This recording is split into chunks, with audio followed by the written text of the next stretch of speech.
direksyon ng pamayanan tungo sa masigla at maunlad na bagong Pilipinas. Isang mapagpalang araw po sa ating lahat, sa aking po mga kabarangay dito po sa Barangay Muson South. Tayo po ngayon ay magsasagawa ng ikalawang bahagi ng ating Barangay Assembly o State of Barangay Address, na kung saan ngayong taon ay merong temang talakayan sa barangay, aktibong diskusyon ng pamayanan tungo sa masigla at maunlad na bagong Pilipinas. Sa akin po mga kabarangay, tayo po ay makialam, makilahok at makiisa. Narito po ang ilang mga gawain o naisagawa na, mga programa ng ating bumubuo ng Sangguniang Barangay. Katuwang ang ating mga kasamang kagawad, bawat committee. Narito po ang ilang mga programang ating naipatupad. Panoorin ang pag-uulat ng Sangguniang Barangay sa pag-uulat ng ating munting ama ng Barangay Muson South, Kapitan Edgar E. Steps. Ito ang State of Barangay Address 2024 para sa bagong Pilipinas. Magandang umaga po sa atin lahat. Ako po si Arturo Alex Gran. Ang committee ko po ay Peace and Order. Ako po ay nag-adapt ng ating city ordinance sa ating barangay. Katulad po ng curfew hours sa mga edad na kabataan na 17 pababa sa oras ng alas 11 ng ating gabi hanggang ito ay alas 4 ng madaling araw. Ang sumunod po ang videoke. No? Kami naglagay din ng city ordinance para doon sa pagkapatupad na hanggang alas 10 lang ng ating gabi ang videoke na maingay. Sumunod po ang ating open pipe sa tambucho o muffler na talaga nampong na sobrang ingay na amin din po itong inadapt para sa ating barangay patupad para po pagbawal yung mga ganong klaseng open na tambunso at maingay. Ang pangalawa po, amin pong na-recover ang dalawang motor na karnap dito po sa ating lugar, dito po sa Babay, sa may section 4, phase 1. Ang pangalawa po, ang na-recover namin motor na Yamaha ay sa section 6, sa phase 1 din po. Naglagay po kami ng mga bawat outpost ng mga CCTV ng mga para po mapadali o mapaagap nating masubaybayan o makita ang gumagawa ng mga krimen dito sa ating Barangay Muson South. Naglagay po tayo sa mga outpost ng mga CCTV para sa ganun po nababantayan natin ang ating mga mamamayan dito sa ating Barangay Muson South. Ang sumunod po, kami po ay naglagay ng mga pangalan ng mga outpost sa bawat outpost natin. Katulad po ng outpost number 1, matutita sa bungad ng pabahay. Ang pangalawa po, ang outpost number 2 ay matatagpuan dito sa ating palengke na naglagay po tayo ng mga pangalan doon ng outpost para makikilala agad o makikita ng mga batay-bayan tayo outpost. Ang sumunod po sa may Villa Ilagan, ang Oscar Villa Ilagan outpost na ganoon din po na nilagyan din natin ng pangalan para sa kalaman ng mga tao natin dito sa Barangay Muson South na meron tayong batay-bayan outpost. Ang sumunod po, ang outpost number 4, nandito po makatagpuan dito sa gate ng Harmony at Pabahay na ganun din po ang ginawa natin na naglagay din tayo ng mga pangalan para makilala ang ating mga barangay outpost. Ang sumunod po, tayo po nagpapakulong ng 30 tao mahigit doon sa mga addict o tulak ng gumagamit ng illegal drugs na dito sa Muson South. At katuwang natin ang kapulisan at mga PDEA. At hindi po kami titigil sa pagbibigay ng tulong at patuloy na magsiservisyo at pagbabantay dito sa ating Barangay Muson South. Gusto namin tahimik at ligtas ang Barangay Muson South, area San Joseño.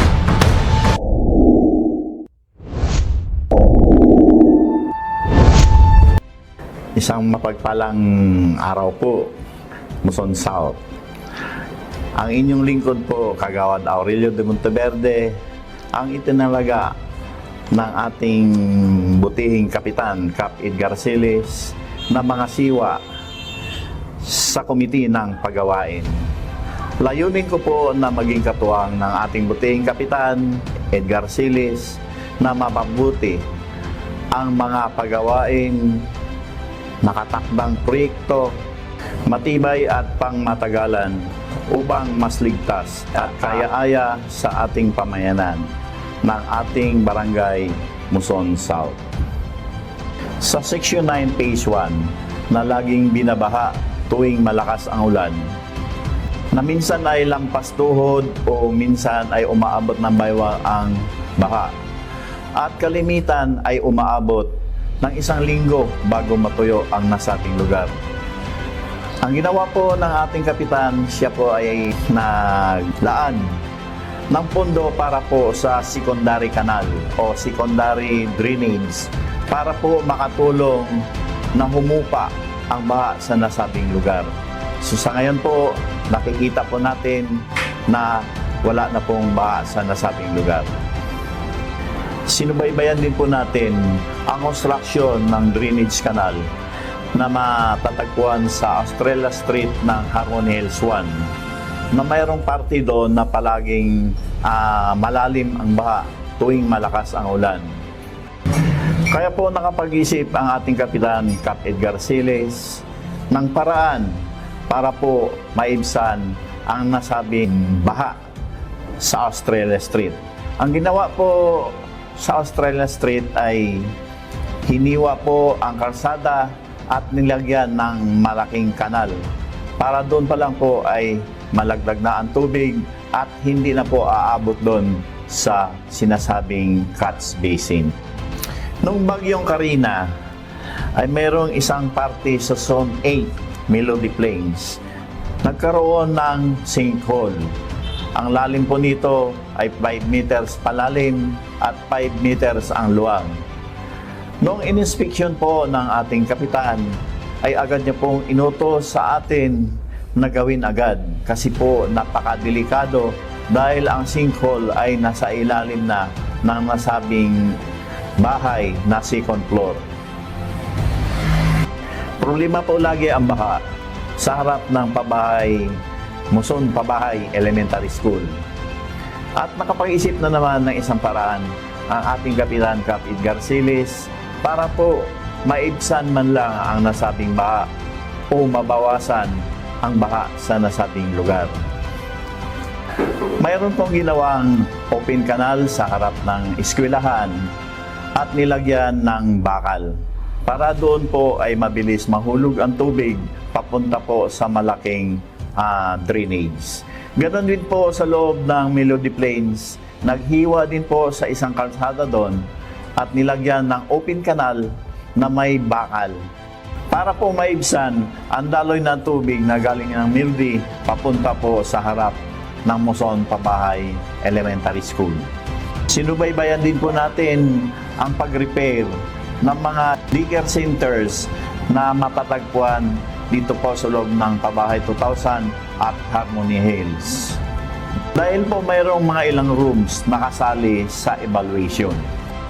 Sinubaybayan din po natin ang pagsasayos ng mga pathwalks sa ilang parte ng Section 9 at Section 15. Muli po, ako po ay patuloy na maglingkod at tutulong. Ako po si Kagawad Aurelio Audi Monteverde, ang inyong lingkod na may puso para sa masa.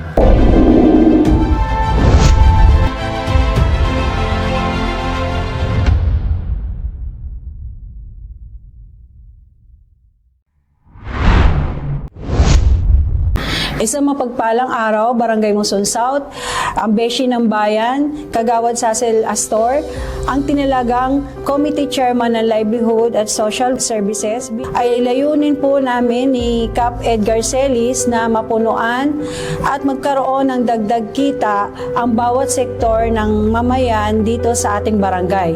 Kami po ay nakapagpapasagawa ng 2 livelihood training. Ang una, meat processing, at ginanap noong May 3, 2024 sa Phase 2 Cover Court na ang mga block leader ang naging participant. Sila po ay gumawa ng tosino, langgunisa at burger patty, chicken nuggets. Pangalawa po ay ang bread and Pastries na ginanap noong September 21, 2024. Sa cover court na naging participant naman at lumahok ang ating mga modernong bayani ng ating bansa at ang mga OFW ng Barangay Muson South. Ang aim, ako, ikaw, magkaagapay. Sila po ay gumawa ng pandesal, caramel bar at banana cake. Sa livelihood na isinagawa namin noon, tulad ng paggawa ng dishwashing liquid at popcorn, ay tuloy pa rin po ang proyekto at produkto ng aming tinutulungan. Sa mga marketing, ang sektor ng Muson South, Person with Disability, PWD, sa pamumuno ni Pres Lauro Teodosio at ang ating masisipag na mother leader. Nabigyan din po namin ng training ang Harmony Hills 1 at ang mga magulang ng estudyante ng daycare center ng meat processing sa pakikipagtulungan ng PESO, Public Employment Service Office, sa pamumunuan ng PESO ng manager na si Sir Perfecto Jaime Tagalog. Para naman po sa social services, layunin namin na magkakaisa ang sektor ng PWD, kaya po kami ay nagsagawa ng General Assembly at Election of Officers noong July 16, 2024 sa Phase 2 Cover Court na nakapagbuo ng buong halal na opisyales para sa kakatawan sa PWD Muson South. Sa pamunuan po ni Pres Lauro Teodosio na dinadaluhan ng PWD Federation ng lungsod ng San Jose del Monte, sa pamumuno ni Pres Mac Dave Sikat at ng CSWDO Officers in Charge Miss Rowena Gugulan, at aking isusunod ang pagkakaisa para sa sektor ng senior citizen at solo parents. Bilang ina naman po ng social services para po sa daycare center, ay magkakaroon po sila ng accreditation para sa mas ikagaganda at ikakaayos ng ating mga daycare center. Namimigay din po kami ng mga school supplies para sa lahat ng estudyante ng daycare center. Lubos po akong nagpapasalamat sa gabay at tulong ng ating Kapitan Edgar Celis at bumubuo ng sanggunian at mga kawani ng ating Barangay Muson South. Ako po ay nagpapasalamat sa aking kabady-bady ng BTEC na si Jensen Ching at ang mga bumubuo rin sa daycare teacher, solo parents, PWD at sa mga senior.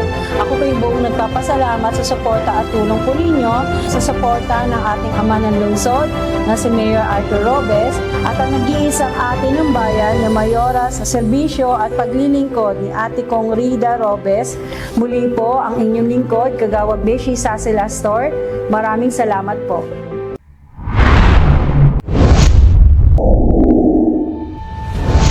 Isang mapagpalang araw po sa ating lahat, Barangay Muson South.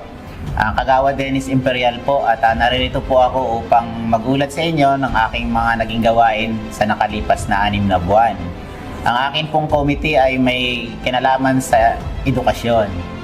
Bilang committee chairman po ng edukasyon, tayo po ay nakapag-akda ng isang ordinansa na nagbibigay ng financial educational assistance sa 50 college student natin na taga-Barangay Muson South, at layunin nito na makapag-ambag sa mga gastusin ng kanilang mga magulang, at maasa rin tayo na sa darating na panahon ay magiging katuwang din po natin sila. Inulunsad rin natin ang Bida ang May Alam program ng ALS. Layunin naman nito na hikayatin ang ating mga school youth na muling bumalik sa pag-aaral sa pamamagitan ng ALS program.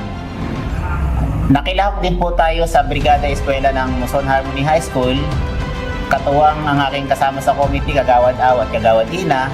Kami po ay nakapag-donate ng painting at cleaning materials upang maging maayos na daratnan ng mga mag-aaral ang kanilang silid-aralan. Pag-donate din po tayo sa Muson Pabahay Elementary School ng reading materials gaya ng encyclopedia, almanacs, dictionary at iba pa para sa kanilang library hub. At nakapagpasa na rin po tayo ng ating mga programa for next year.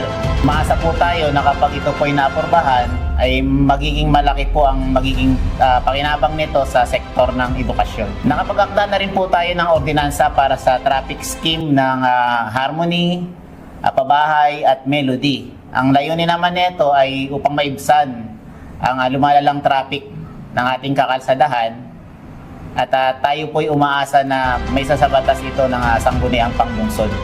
Aktibo rin po tayong kasapi ng Barangay Risk Reduction Management Council na siyang pangunahing gumaganap sa panahon ng kalamidad at sakuna sa ating barangay. Ang inyo pong lingkod ay aktibo rin sa pag-attend sa mga orientation seminar, mga trainings na makapagbigay ng kaalaman patungkol sa pagganap natin sa ating tungkulin sa ating barangay. Dahil po tayo naniniwala na sa mga matutunan natin sa mga training at seminars na ito, ay may papasa ko rin sa ating mga kabarangay sa pamamagitan ng mabuti at matapat na paglilingkod. Makakasa po kayo na pag-igihan pa ng inyong lingkod ang serbisyong nararapat para sa tao. At muli po, para sa Serbisyong Real, Dennis Imperial.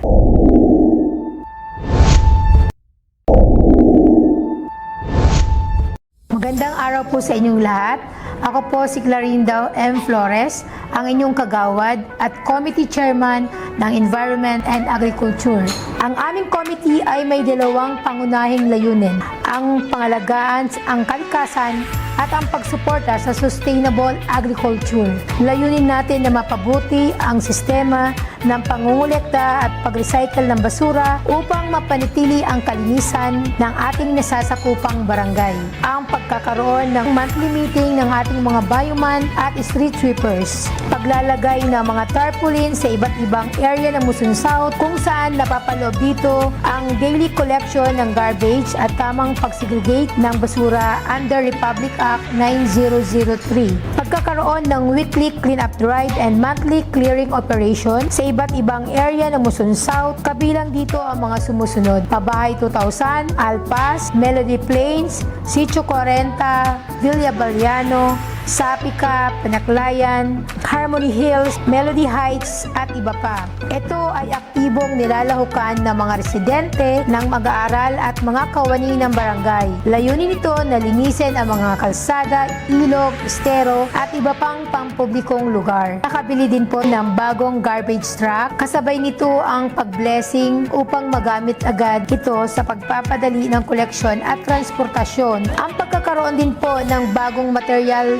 Facility Recovery or tinatawag na MRF ay ang magsisilbing sentro ng pagproseso ng mga recycled material at organikong basura. Ang proyektong ito ay inaasahan na maging susi sa pagtutok sa mga solid waste reduction program upang mapabuti ang kalikasan at magbigay ng hanap buhay sa ating mga residente, particular sa mga bioman may totoong malasakit sa pangangalaga ng kalikasan. Dumalo din po tayo sa iba't ibang seminar, trainings, orientation na may kinalaman sa Committee on Solid Waste Management and Agriculture. Isa pa yung pagdalo sa City Soil Waste Board meeting, pagdalo din po sa ating waste recycling, training, and composting orientation. Tayo ay nakiisa o nakibahagi rin sa Earth Day sa isinagawang Kalinisan Bagong Pilipinas program headed by Yusek Feliciano Valmosena. Tayo po ay nag-assist ng monitoring officer kay Ma'am Jasmine sa Pabahay 2000 Public Market. Nagkaroon din po ng banding ang ating mga bayuman na tinatawag ng unang hirit sa tag-init. Nais nating palakasin ang mga programa na nagbibigay ng kabuhayan at suporta sa ating mga magsasaka at mga residente na nais magtanim ng sari-saring gulay. Bumili ng mga high-quality vegetable seeds upang matulungan ang ating mga kabarangay na magkaroon ng sariling pagkukunan ng pagkain at kumita mula sa kanilang pagtatanim. Tayo ay namahagi ng starter toolkits tulad ng HOA at iba-ibang non-government organization upang magamit nila sa kanilang mga gardening projects. Nagkaroon din po tayo ng harvesting time ng gulayan sa pamayanan. Layunin nito ay gawing modelo ng sustainable farming sa ating barangay. Nagkaroon din po tayo ng seminar regarding hybrid on organic agriculture na nakabatay sa Republic Act 10068. Ang seminar na ito ay nagbibigay ng bagong kaalaman sa pagpapalago ng mga organic na produkto na makikinabang ang ating komunidad. Pagdalo sa mga training ng edible landscaping kung paano magdisenyo ng mga tanim na hindi lamang maganda sa paningin kundi makakatulong din sa ating pagkain at kabuhayan. Pagkilala at pagkapanalo ng award. Tunay na ikinararangal natin ang pagkapanalo ng Plaque at CAS Award mula sa City of Agriculture sa Support Gulayan sa Pamayanan Program. Ang parangal ay simbolo ng ating pagsusumikap at dedikasyon sa pagpapalago ng agrikultura sa ating barangay. Bilang chairman ng Committee on Agriculture, kami ay patuloy na magsusulong ng mga programa na magbibigay ng benepisyo sa ating mga kabarangay upang mapabuti ang ating barangay at makamtan ang masaganang ani para sa lahat. Muli, ako si Kagawad Clarinda Flores, ang Committee Chairman ng Environment, Solid Waste Management and Agriculture na nagsasabing, basta clear, clear na clear.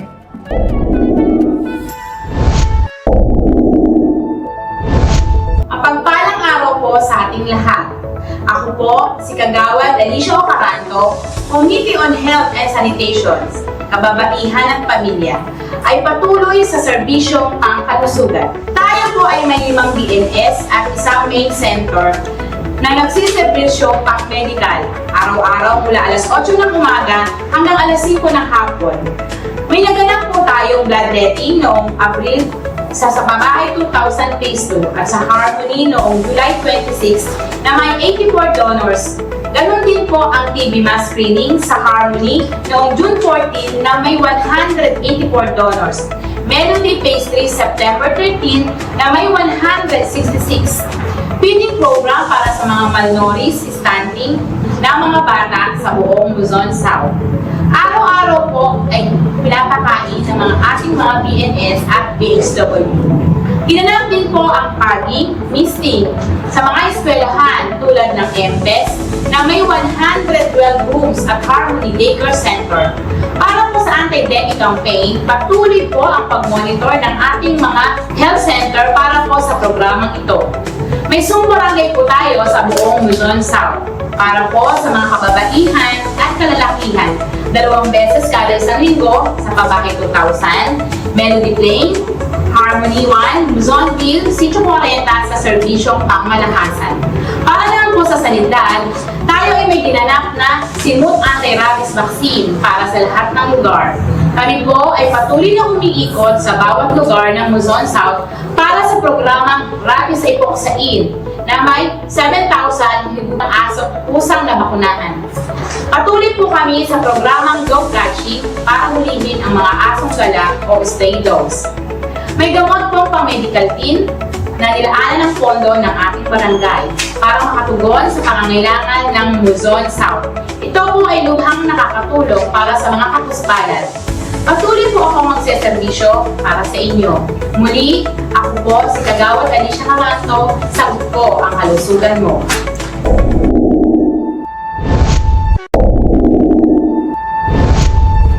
Isang mapagpalang araw po, ako po si Kagawad Ina Mendoza, ang siyang nakatalaga sa Committee on Finance, Ways and Means, Rules and Privileges, base sa Section 35 Republic Act No. 7160 na kami ay may pananagutan sa tungkulin hingil sa usaping pananalapi at appropriation ng budget. Bilang isang bagong barangay, isang pagsubok sa atin kung paano tayo makakapag-adjust sa panibagong simula. At sa buwan ng Marso 2024, ang mga nalikom na Community Tax Certification o CEDOLA ay may kabuuang 346,202.14, Barangay Business Permit 253,500, Barangay Clearances 177,450, Barangay Certification 326,600, Barangay ID 123,850, Donation 18,310 na may kabuuang halagang 1,245,912.14 mula January hanggang September. Ang wastong pagsubaybay at pagkontrol sa pondo o budget ng barangay ay isa sa aking tungkulin. Narito ang mga ulat na pananalapi mula Marso, ang mga programa at proyekto na naipatupad na dumaan sa public bidding: repair and maintenance of pathwalk 200,000, construction of drainage canal at Melody Plains 300,000, purchase of CCTV 220,000, purchase of 1 unit garbage truck 1.8 million, concreting basketball court at Melody Heights, Repair and maintenance of daycare center, 400,000. Purchase of office chair, 270,000. Purchase of school supply, 400,000. Purchase of rescue uniform, 150,000. Purchase of rescue supply, 180,000. Construction of multipurpose building in front of NHA, 500,000. Construction of drainage canal at Musonville, 300,000. Procurement of 16 units of computer, 750,000. Purchase of various medical supply, 500,000. Purchase of 3 units of air conditioner, split type, 150,000. Purchase of employee barangay uniform, 150,000. Purchase of rescue equipment, 420,000. Pavement, fencing and drooping of MRF, 1 million. Purchase of 2 units of 3-wheeler emergency rescue vehicle, 700,000. Purchase of 1 unit ambulance vehicle, 1.7 million. Purchase of floor mounting, 300,000. Repair and maintenance of covered court, 300,000. Construction of multipurpose building, 500,000. Fabrication and installation of street sign, 300,000. Construction of drainage canal at Section 9, Pabahay 2,000, 400,000. Karapatan ng ating barangay ang pagkakaroon ng maayos at tapat na pag-uulat hinggil sa usaping pananalapi at kaban ng bayan. Lagi niyong tatandaan, serbisyong all-in, in na in, dahil kay Ina, kayong una.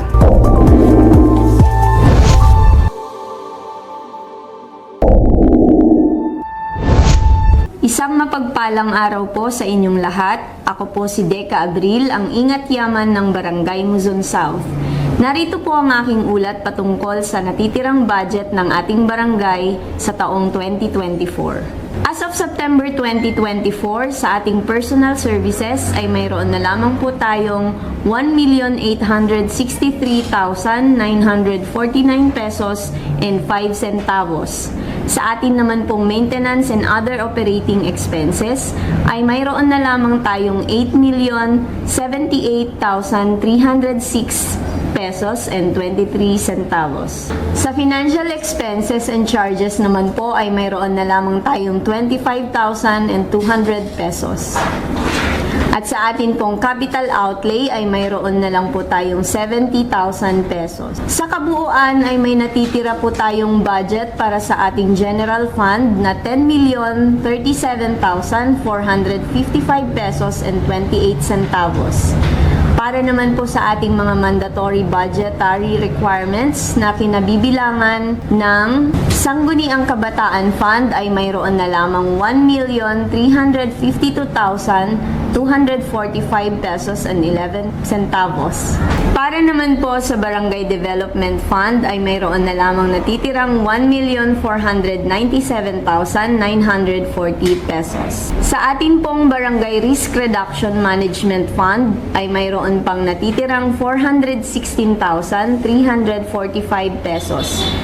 Sa ating Gender and Development Fund ay mayroon pang 1,950,000 pesos. And lastly, sa ating pong BCPC Fund ay mayroon pa tayong 481,772 pesos. Nitong buwan ng September ay mayroon din pong pumasok mula sa Old Luzon na budget na nagkakahalagang 3,926,779 pesos and 98 centavos. At ito po ay magsisilbing beginning balance ng barangay at gagamitin bilang supplemental budget sa kasalukuyang taon. Bilang inyong ingat yaman, makakaasa po kayo na ang pondo ng barangay ay magagamit sa tama at wastong paggasta.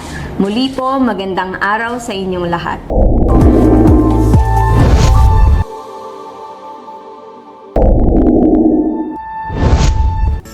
Magandang araw po sa inyong lahat. Ako si Katrina Cortez, ang SK Chairperson ng Barangay Muzon South at ang siyang mangunguna sa Committee ng Youth and Sports. Sa loob ng 10 buwan naming panunungkulan, kami po ay nakagawa ng iba't ibang programa at proyekto na siyang makakatulong sa pag-unlad ng bawat kabataan ng Barangay Muson South. Mula sa hanay ng Committee on Equitable Access to Quality Education, katuwang ang ating SK Kagawad, Justine Aubrey Malyari. Patuloy pa rin po ang pagbibigay natin ng libreng print at paggamit ng libreng computer sa ating e-learning hub na matatagpuan sa Harmony Hills 1. Ito po ay para makatulong po sa ating mga estudyante at sa mga kabataan na nagnanais maghanap ng kanilang trabaho. Tayo po ay may 150 scholars na binubuo ng old at new scholars. Sila po ay nakatatanggap ng 3,000 kada semestre sa taong ito. Ang Sangguniang Kabataan ng Barangay Muson South ay nagbigay ng mga school supplies sa ating mga AL students na siyang makakatulong sa kanilang pag-aaral. Tayo naman po ay nagbigay ng table tennis set sa Pabahay Elementary School at tables and chairs naman para sa Luzon Harmony Hills High School bilang pakikibahagi sa Brigada Eskwela 2024 na may temang Bayanihan para sa matatag na paaralan. Mula naman sa hanay ng Committee on Health and Anti-Drug Abuse, katuwang ang ating SK Kagawad, Shekinah Chua, tayo po ay nagkandak ng iba't ibang trainings and seminars gaya ng Psychological First Aid Training at Providing Basic First Aid Training na siyang makakatulong sa mga kabataan upang mas mapalawak pa ang kanilang kaalaman sa mga ganitong bagay. Sa hanay ng Committee on Sports and Development, katuwang ang ating SK Kagawad, Marlon Valiente, atin pong muling pinaganda at pinapinturahan ang Pabahay 2000 covered court para sa pagbubukas ng SK Muson South Summer League 2023. At siya ring sentro ng laruan ng mga kabataan ng kani-kanilang sports na kinahihiligan. Ang Muson South po ay patuloy na tumatanggap ng request letter para po sa mga nagnanais magkaroon ng sport materials para sa kani-kanilang mga lugar. Para naman po sa Committee on Capability Building, katuwang ang ating SK Kagawad Micaela Salumag, tayo po ay nagkaroon ng singing and dance competition bilang pakikiisa sa pagdiriwang ng Linggo ng Kabataan. Nagsagawa rin po tayo ng iba't ibang training and seminar na may temang Youth Empowerment at Empowering Youth Career Success na siyang makakatulong upang mas mapaunlad ang kaalaman ng bawat kabataan sa pangarap na nais nilang tahakin. Mula naman po sa hanay ng Committee on Gender and Development,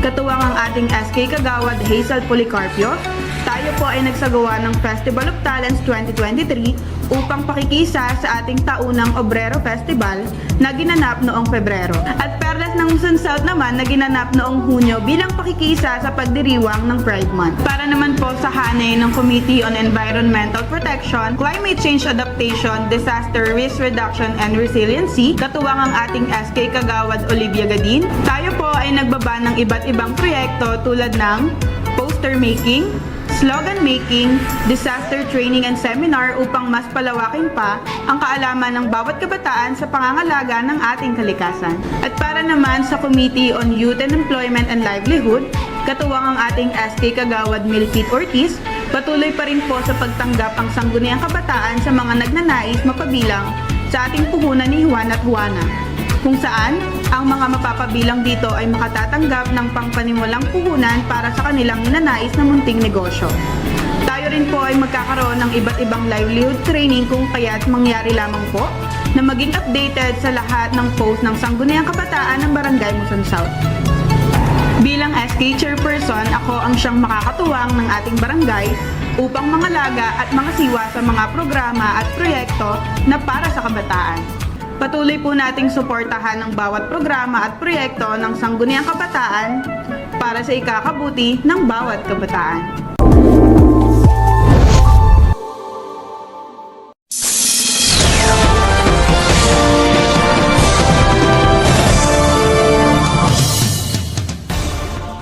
Muli sa mapagpalang araw po sa ating lahat. Narito po't muli ating tunghayan ang ilang mga accomplishment ng bawat departamento ng ating Barangay Muson South.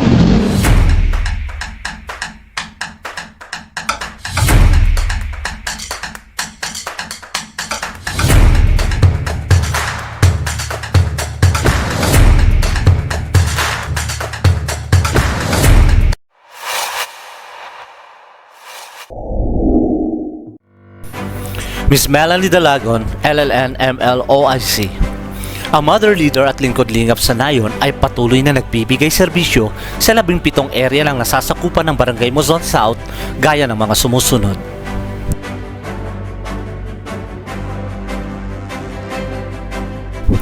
Ito ay may 15,587 pamilya na patuloy na sinusubaybayan, kinakalinga at tinutugunan ang kanilang mga pangangailangan. Miss Maria Socorro Uy Alastoy, OIC, GSO. Ang GSO ng barangay ay patuloy sa pagtatala ng mga bilang ng mga sumusunod na dokumento ng pangunahing requirements na kinukuha ng ating mga kabarangay tulad ng Barangay Business Permit, Barangay Clearance at iba pang katulad nito. Nakapagtala din ng GSO ng humigit 1,000 benepisyaryo ng medicine assistance sa mga evacuees na biktima ng Bagyong Karina at Bagyong Enteng mula pa noong May 14, 2024. Ang CAP Easy Assistance ay nakapagtala din ng medical assistance para sa 55 pamilya, burial assistance sa 152 pamilya at mental disorder assistance sa 15 pasyente.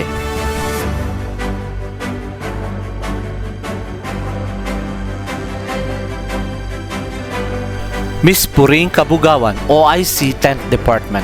Ang 10th Department naman ay nakapagtala mula April 2024 hanggang sa kasalukuyan ng kanilang serbisyo tulad ng paglalatag ng mga tents at upuan sa halos 148 na nagdiriwang ng kaarawan at binyag at sa 155 pamilyang namatayan na kailangan ng tent at upuan sa burol ng kanilang mahal sa buhay. Miss Lena Flores, OIC VAUSI. Ang Violence Against Women and Children o VAUSI ay nakapagtala ng record mula April 2024 hanggang October 2024. Ang Violence Against Children ay may kabuuang bilang na 72 kaso at ang 32 kaso dito ay na-reconciled na. Ang Violence Against Women naman ay may 155 kasong naitala at 32 kaso dito ay nakapagkasundo na, 9 na kaso naman ay sumusuporta sa kanilang anak at ang 8 kaso naman ay iniurong na. Ang Barangay Council for the Protection of Children or BCPC ay may kabuuang bilang na 39 na kaso. Ang 26 na kaso nito ay nakapagkasundo na at naging maayos na at ang ilan naman ay nailagay sa kustodiya ng kapulisan at ng kanilang pamilya. Bishop Armando Gomez, Badak Officer. Ang Barangay Anti-Drug Abuse Council naman ay nakapagtala mula April 2024 hanggang October 2024 ng mga sumusunod na kaso. 35 kaso para sa counseling, 2 kaso sa probation at 16 na kaso ang nabigyan ng Certificate of Release na nagpapatunay na ang ating barangay ay nakikiisa sa pagsugpo sa ipinagbabawal na gamot sa tulong at suporta ng ating kapitan sa pamamagitan ng pagkakaroon ng liga, ang Easy Cup Season 3. Na naghandog nito ay ang ating kapitan Edgar E. Celis na may temang bola kontra droga na ang mga naging kalahok dito ay ang ating mga kabarangay. Mr. Max Alberastin, Barangay Ex-Officio. Ang Blatters Department ay binubuo ng Executive Officers, First 20 Bantay Bayan at ng Peacekeeping Force. Ang Blatter Department ay nakapagtala ng higit 89 na blatter entry na ang pangunahing dahilan ay usaping pera, panggugulo at pananakit pisikal. Meron din silang pasilidad at mga gamit sa pagpapatupad at pagpapanatili ng kapayapaan at kaayusan tulad ng two-way radio para sa mabilis na komunikasyon at sasakyan na gamit sa pagtupad ng kanilang tungkulin. Mr. Jimmy Cobre, Lupon President. Ang Departamento ng Lupong Tagapamayapa ay nakapagtala ng 71 kaso na na-issuehan ng Certification to File Action. 12 dito ay ongoing pa ang pagdinig, 10 naman ay pending, 2 dito ay dismissed at 34 na kaso ay nasettled na may kabuuang bilang na 129 na blatter transferred sa Lupon.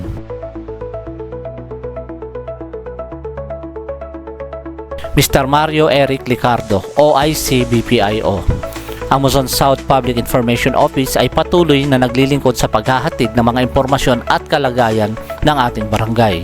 Isa na rito ang pagtugon sa mga panawagan at mensahe ng mga barangay citizens na kanilang mga hinaing, paghingi ng tulong at pagpapaabot ng mga suhestyon para sa pamunuan. Naging tulay din ang komunikasyon ng Luzon South PIO upang maghatid ng mga anunsyo sa aktibidad at kaganapan sa loob ng at labas ng ating barangay upang ipabatid sa mga kinaukulan. Sa mga may nais na magpahatid ng kanilang mensahe at maaari kayong mag-message sa Luzon South Public Information Office page sa aming Facebook account. OIC Roberto Eranio, BHW President.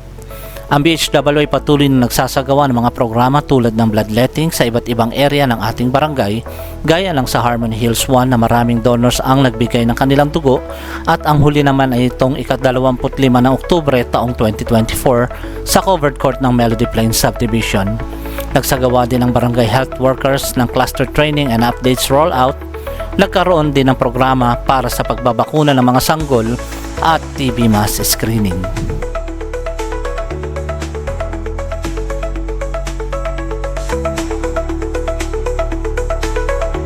Ms. Nova Navarro, OIC Solid Waste. Ang Solid Waste Department ang isa sa pinakamahalagang departamento ng ating barangay pagdating sa usaping kalinisan.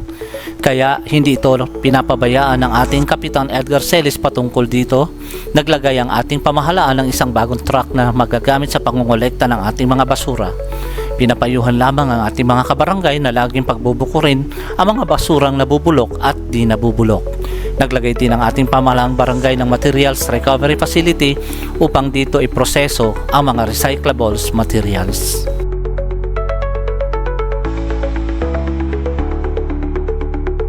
Ms. Rona Empleo, OIC BDR-RMC. Sa ilalim ng pamamahala ni Kapitan Edgar Celis, ang rescue team ay patuloy na tumutupad sa tungkulin pagdating sa kahandaan ng anumang posibleng mga pangyayari sa ating barangay. Ang patuloy na pakikipag-ugnayan sa sanggunian upang mabatid ang mga kaganapang nangyayari sa loob ng nasasakupan. Isa sa patuloy na minomonitor din ng rescue team ay ang ating mga ilog, lalo na sa panahon ng tag-ulan at may bagyo upang masiguro ang kalagayan ng ating mamamayan ng Barangay Muzon South. Nakaalalay din ang rescue team sa paglilikas ng mga mamamayan natin sa posibleng maapektuhan ng kalamidad at mabigyan ng maayos na pansamantalang matutuluyan habang hindi nagiging maayos ang kanilang kalagayan. Katuwang din ang ating punong barangay sa pagbibigay ng mga tulong na pagkain, inumin at iba pang pangangailangan sa panahon ng kalamidad. Patuloy din ang pag-rescue ng departamento sa mga biglaang aksidente tulad ng mga road and vehicular accident at mga sitwasyong hindi inaasahan.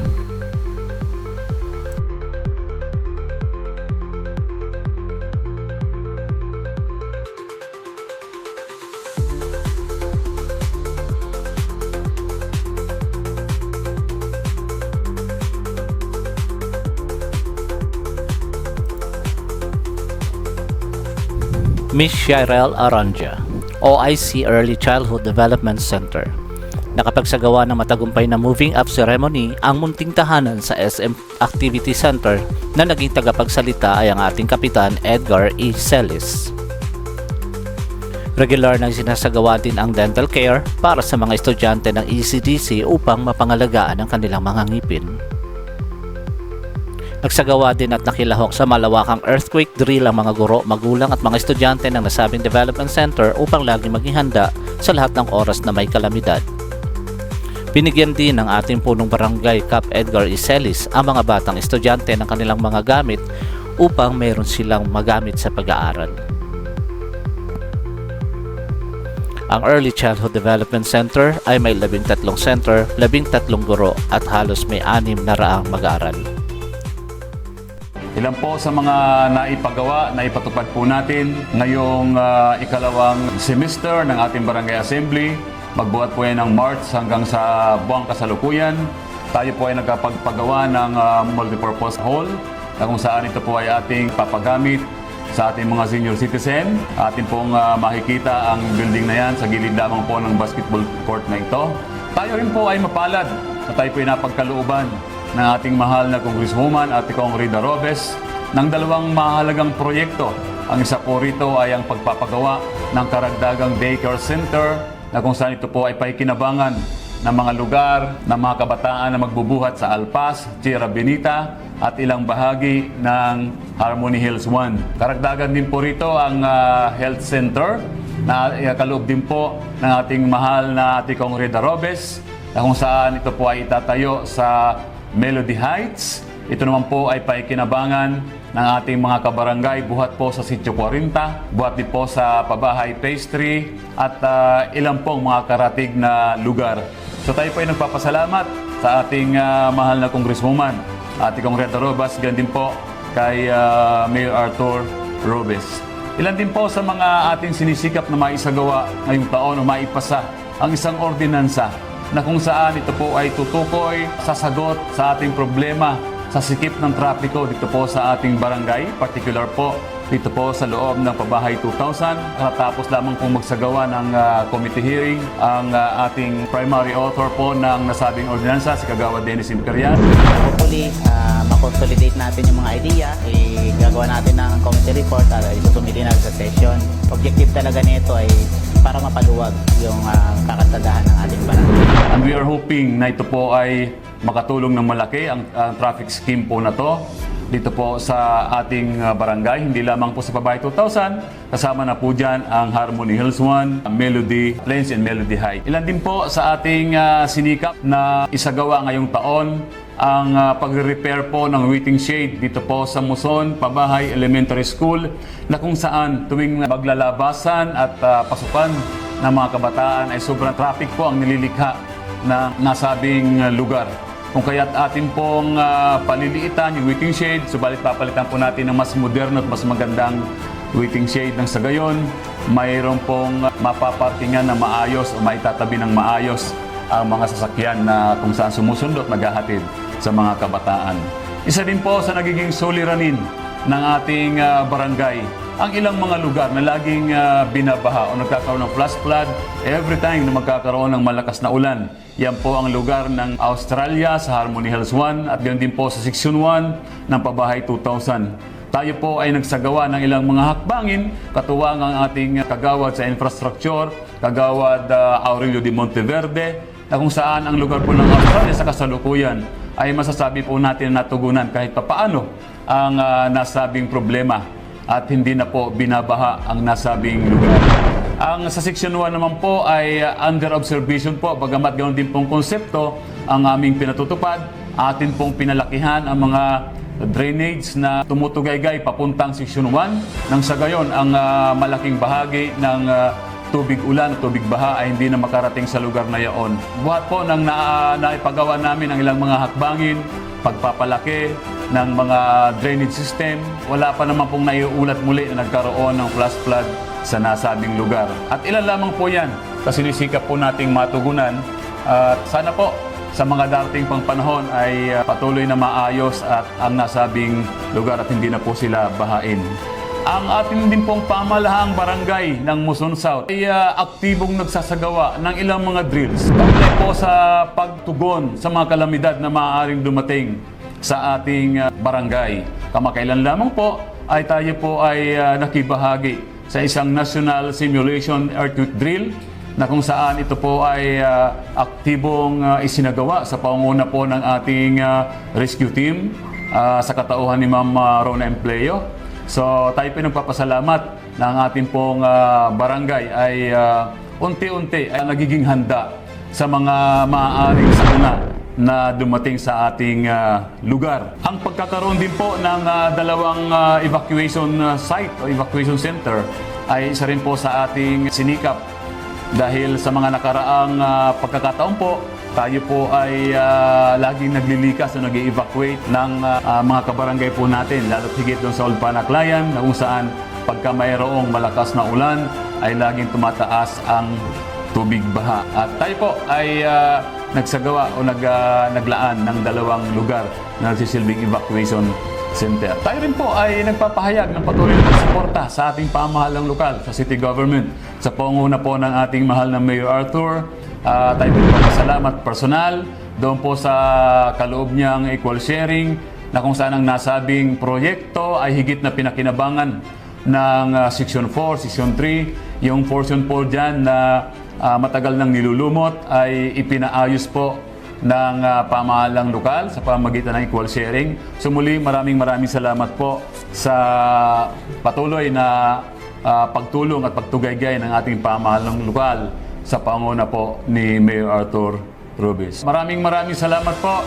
Ilan lamang po sa mga mahalagang hakbangin na ginawa ng ating pamahalang barangay, ang ating po mga PWD atin na pong napagkaisa. So yan po ang ating pinapangarap na ang ating mga iba't ibang mga CSO, NGOs dito po sa ating barangay ay magkaisa po tayo tungo po sa isang maayos at payapang lugar Yan din po ang ating sinikap na maisagawa sa mga homeowners association. Meron na po silang federation at yan din po ang ating pinapangarap sa ating mga senior citizen. Sana po sa mga darating na panahon, tayo po ay magkaisa. Nang sa gayon magiging maayos ang communication sa inyong hanay at gayon din po sa ating pamahalang barangay. Ilan din po sa ating isinagawa itong taon ang public consultation, atin pong ipinatawag ng iba't ibang mga organization dito po sa loob ng ating pamahalang barangay bago po, prior po doon sa ating budget preparation. So sinisikap po natin na maging kabahagi ang iba't ibang mga organization o samahan dito po sa loob ng Babae 2000 doon po sa pagbalangkas ng ating budget sa paparating na taong 2025. Nagbibigay sa amin ng malaking hamon ang usapin pong peace and order dito po sa loob ng ating barangay. Partikular na po ang usapin po sa droga, kaya naman po kami po ay patuloy nagsisikap sa pag-unayan po ayon sa nasyonal, sa PIDEA, sa ating lokal na PIDEA, ay sinisikap po natin na matugunan ang problemang ito. Tayo rin po ay aktibo nating binibilinan ang ating pong barangay Anti-Drugs Council na magsagawa ng barangay-wide drug awareness campaign. So kasalukuyan pong ginagawa yan ng ating mga kawani sa Badak ang patuloy na pagsasagawa hindi lamang sa loob ng mga eskwelahan kundi sa community-based. Tayo po ay nagsasagawa ng barangay drug awareness campaign. At sa kasalukuyan din po ay nangyayari ang ating ikatlong season ng Isikap na kung saan pamagitan ng basketball, tayo po ay magkakaroon ng magandang ugnayan bilang magkakapitbahay at higit pa doon, madadivert ang ating pansin doon sa sports sa halip na doon sa mga ipinagbabawal na gamot ang ating pinagtutuunan ng pansin. Kaya naman ang ating pong sanggunian ay itong taon ay nagdagdag po tayo ng 16 na CCTV ating pong inilagay sa ating dalawang outpost sa Phase 1. Naglagay po tayo ng 4 na CCTV. Gayun din po dito po sa Bungad ng Babae 2000. Tayo rin po ay nag-install ng another CCTV at kasama na po dyan ang mga naikabit na CCTV dito po sa loob ng barangay hall ng ating Barangay Muson South. At kasabay po niyan ang pag-repair ng ating mga kasalukuyang CCTV. Tayo po ay nakapagpalit na ng 20 mga camera, in-upgrade po natin. Nang sa gayon ay maging mas malinaw ang mga kuha nito at nagiging kapakinabangan naman. Katunayan niyan ay isa sa mga notorious na magnanakaw nakasangkot sa carnapping dito po sa loob ng Babae 2000, particular, at ilang mga kalapit na lugar ay atin pong nahulit na sakute at ngayon po inasampahan na ng kaso. Ako po nananawagan sa aking mga kabarangay. Inaamin po namin na hindi po sasapatin o hindi po sapat ang kakayanan ng barangay upang mabantayan 24/7 ang ating mga kabarangay. Kung kahit ang aming pong panawagan ay tulungan niyo po kami.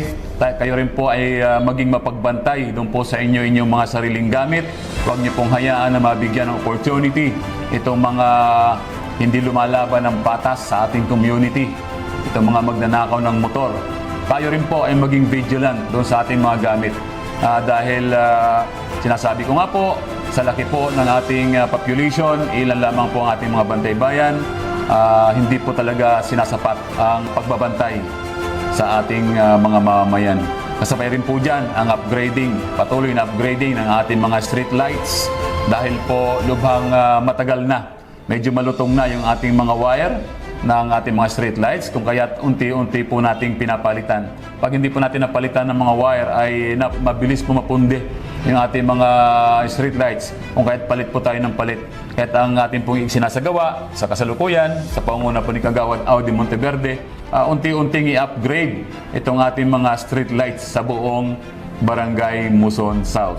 May mga lugar po tayo na naputulan ng kontador dahil po doon sa paghahati nga po ng ating barangay, ang ilang mga account ay nasa kabilang barangay na tumatawid po patungo sa atin. So sa pagkakataon po ngayon ay ilan sa mga naapektuhan ang Sitio 40, ang Melody Heights, dahil po ang kuryente na ginagamit natin sa street light ay nagmumula pa ho sa Barangay Muson proper. Kung kaya't nung tayo po naputulan, nag-aantay po tayo ng panibagong apply sa Meralco. Kasama na rin po ang ilang mga naipagawa dyan po sa Melody Heights. Yung pavement po ng kanilang basketball court ay atin pong napasimento yung basketball court na yan at patuloy po natin pagagandahin. Yan naman po ang pangako ng Council ng Sangguniang sa lugar po ng Melody Heights. Ang basketball court po ng Melody Plains ay nakatakda rin pong ipagawa ang kanilang canopy ngayong taong ito dahil po sa tuwing umuulan ay nababasa po ang palaruan kahit napakadelikado, lubang napakadelikado sa mga naglalaro dahil nagiging madulas po ang nasabing basketball court po. So, ilan lamang po yan sa mga patuloy na isinasagawa ng ating pamahalaang barangay upang tugunan ang ating pangailangan. Tayo rin po sa kasalukuyan ay nangangarap na sa susunod na taon, 2025, maisama sa ating taon ng budget ang paglalaan ng pambili ng ating fire truck dahil ilan po sa mga maaaring kalamidad na mangyari dito po sa loob ng ating barangay ay ang sunog kung saan tayo po ay sa lahat ng uri ng kalamidad ay maging handa. Hindi po tayo dapat umasa sa ating mga kalapit barangay o sa city dahil malaki rin po ang population na kanilang tinutugon. Kung kaya't yan po ang aming pangarap, ang ating pangarap na sa susunod na taon tayo po ay magkaroon ng sariling fire truck dito po sa Barangay Muson South. Ilan din po sa aking naipangako nung ako po yung nangangampanya na ang ating barangay hall ay maging malamig o full air condition yung tinatambayan ng ating mga kabarangay. Kung kaya po kung kayo po dadalaw sa ating pong barangay hall ay hindi po kayo may initan kung kayo po kukuha ng indigency. At yan po ay naka-full air condition, may 2 floor mounting po dyan na aircon na naka-install. At sunod na po ang libreng kape na ibibigay ng ating pamahalaang barangay sa ating mga kabarangay. Yan din po yung ating pangarap na kung kayo po ay dadalaw, papasyal sa barangay hall, pwede po kayong magkape ng libre. So muli, maraming salamat po at akin pong inihikayat ang aking mga kabarangay. Ito po yung magandang pagkakataon na kayo po ay magtanong sa aming mga nanunungkulan, kaugnay po doon sa aming mga inuulat.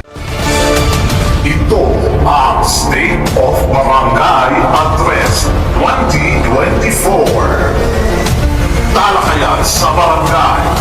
Aktibong diskusyon ng pamayanan tungo sa masigla